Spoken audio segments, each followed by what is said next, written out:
इन वर्गों के जीवन में व्यापक परिवर्तन करेंगे और किस तरीके से उनकी योजनाओं के माध्यम से उनको जो संविधान के अधिकार मिले, विधायी अधिकार मिले, उन संविधान के अधिकार, विधायी अधिकारों के संरक्षण के साथ केंद्र और राज्य की योजनाओं को आमूलचूल जमीन पर लाकर उनके जीवन में एक सार्थक परिवर्तन करने का संकल्प और लक्ष्य हमने तय किया है। और इसी सम्मेलन का जो परिणाम निकलेगा, जो हमारे अभी के इस समिति, संसदीय समिति के अध्यक्ष श्री फंगस सिंह कुलस्ते ने कहा कि जो विचार साझा हुए हैं, जो नवाचार, जो अनुभव अलग अलग संसदीय समितियों ने किए हैं, उन साझे विचारों और साझे अनुभवों के साथ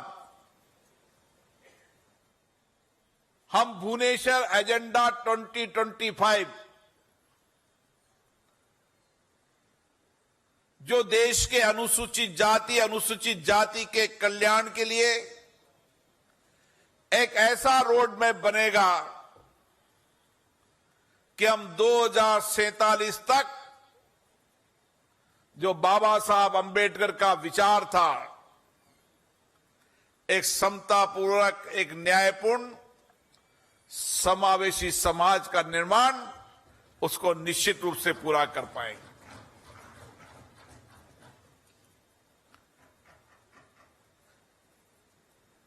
चाहे केंद्र की सरकार, मोदी जी की सरकार हो,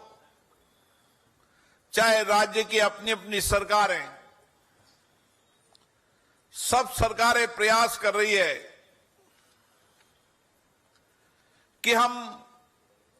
अनुसूचित जाति और अनुसूचित जनजाति के लोगों को अधिकतम सरकारी योजनाओं का लाभ पहुंचे, उन योजनाओं का लाभ उनको ठीक से मिले। इसके लिए राज्य और केंद्र की संसदीय समितियां समय समय पर सरकार की योजनाओं की समीक्षा करती है, बजट आवंटन की समीक्षा करती है, उनके संवैधानिक और विधायी अधिकारों के संरक्षण की समीक्षा करती है और बदलते परिप्रेक्ष्य के अंदर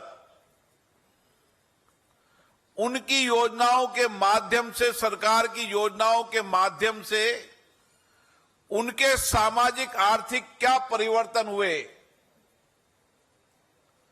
और आज की आवश्यकताओं के अनुसार उनकी योजनाओं में क्या परिवर्तन करती है, इसके लिए भी आपके 2 दिन के अनुभव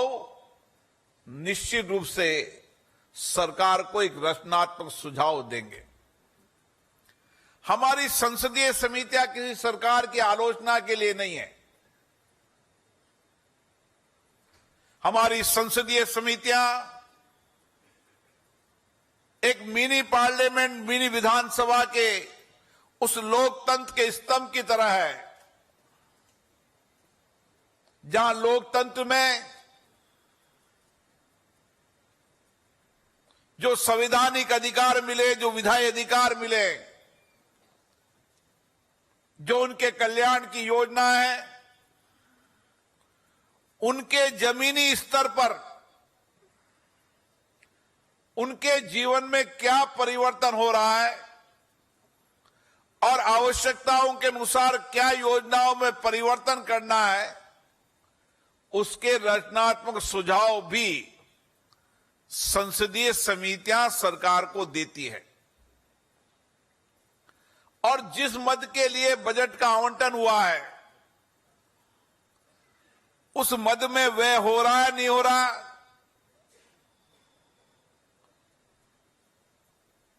उस पद के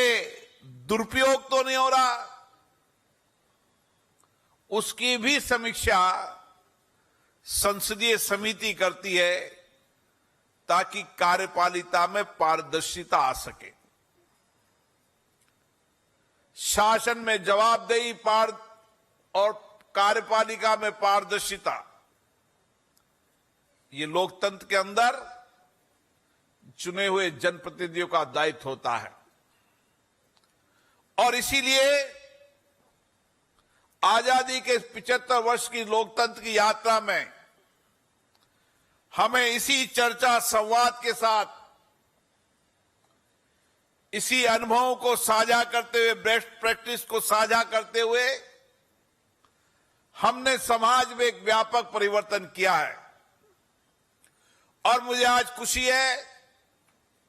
कि अनुसूचित जाति और अनुसूचित जनजाति के युवा आज शिक्षा के अंदर, व्यवसाय के अंदर, तकनीक के अंदर, नवाचार के अंदर, डॉक्टर हो, इंजीनियर हो, प्रोफेशनल हो, भारत के युवा आज देश को बहुत बड़ा योगदान दे रहे हैं। वो अनुसूचित जाति, अनुसूचित जनजाति का नौजवान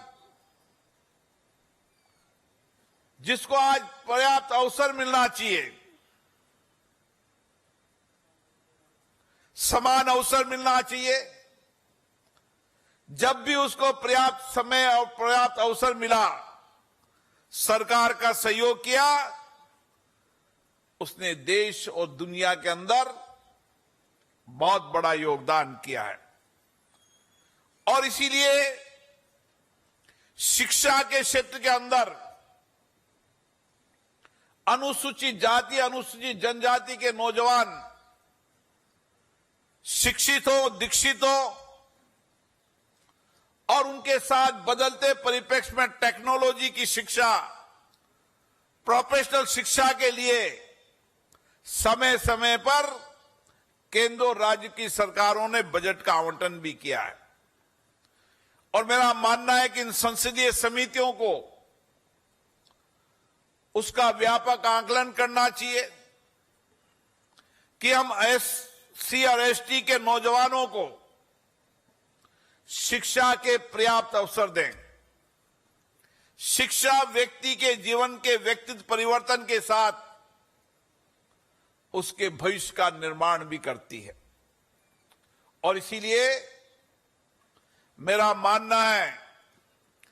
इस दृष्टिकोण से भी समिति को रचनात्मक सुझाव सरकार को देने की आवश्यकता है। ये समिति, केंद्र और राज्य की समिति आपस में लगातार विचार विमर्श करती रहे और जिन राज्य विधानसभाओं में अनुसूचित जाति और अनुसूचित जनजाति के कल्याण की समिति नहीं है, मैं अध्यक्ष जी से आग्रह करूंगा, मैं भी आग्रह करूंगा कि उन विधानसभाओं के अंदर भी ये संसदीय समिति बने ताकि उनके राज्य में इस वर्ग के कल्याण के लिए व्यापक कार्य योजना बना सके और व्यापक समीक्षा की जा सके। ऐसे बहुत सारे सुझाव और विचार इस 2 दिन के अधिवेशन में आए हैं। मुझे खुशी है कि इस 2 दिन के अधिवेशन के विचार आने वाले समय के अंदर हम देश के अंदर अनुसूचित जाति, अनुसूचित जनजाति के कल्याण के साथ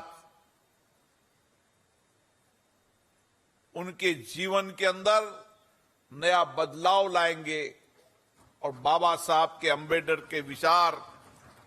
उनके दर्शन का भारत बनाने में इन संसदीय समितियों का भी बहुत बड़ा योगदान होगा। मैं इस मौके पर विशेष रूप से इस 2 दिन के अधिवेशन में हमारे राज्यसभा के उपसभापति डॉक्टर हरवंश जी को और हमारी संसदीय समिति के अध्यक्ष श्री फग्गन सिंह जी कुलस्ते जी को धन्यवाद देना चाहता हूं।